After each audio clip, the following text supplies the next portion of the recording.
निर्देशक मिलन लुथरिया ने once upon a time in Mumbai में 70 के दशक के फिल्मी दुनिया और अंडरवर्ल्ड के ग्लैमर को बड़े ही शानदार तरीके से रुपाले पर्दे पर फिल्माया था।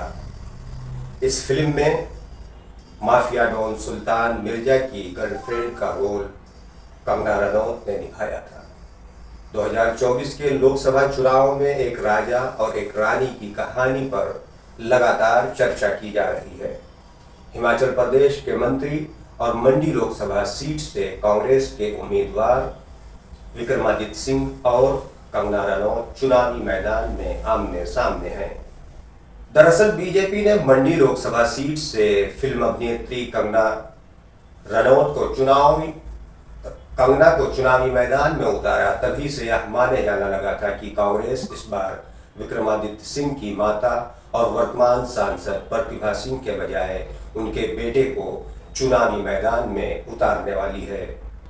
इस बार हिमाचल प्रदेश की चारों लोकसभा सीटों पर आखिरी चरण के तहत मतदान होने वाले हैं, लेकिन बॉलीवुड की रानी और हिमाचल प्रदेश के राजा की वजह से राज्य का सियासी पारा लगातार बढ़ता जा रहा है।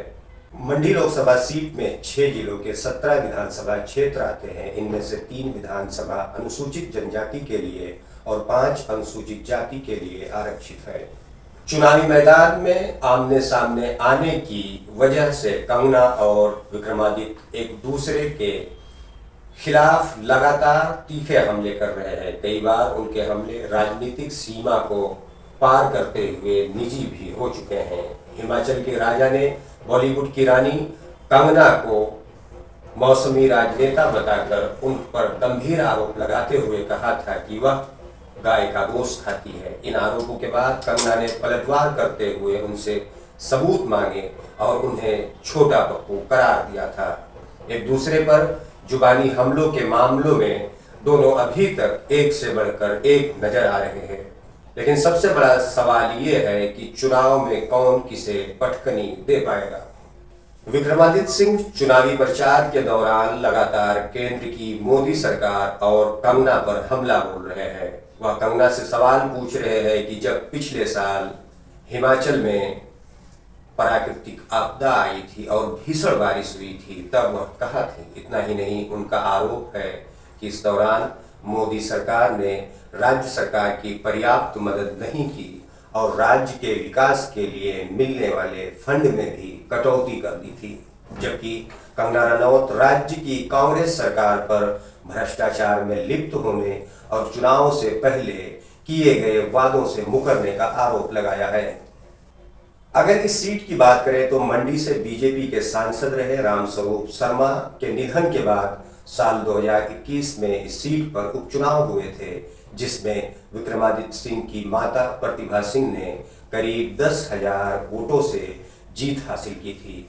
उस दौरान कांग्रेस ने दिवंगत वीरभद्र सिंह को श्रद्धांजलि के तौर पर वोट मांगे थे और इस अपील का असर भी हुआ और कांग्रेस एक बार फिर उन इलाकों में जीवित हो गई जहां पर कांग्रेस का कोई अस्तित्व बचा नहीं था।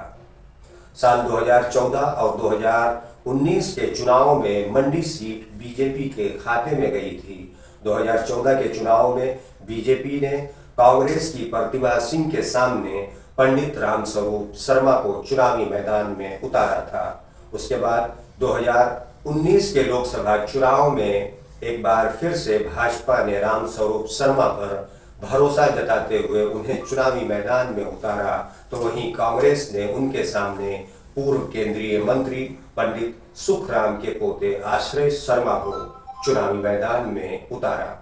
लेकिन चुनाव के बाद उनको मुंह की खानी पड़ी थी। 2024 के लोकसभा चुनाव में मंडी से राजा या फिर रानी कौन मारेगा बाजी, इस बारे में अभी कोई टिप्पणी करना जल्दबाजी होगी।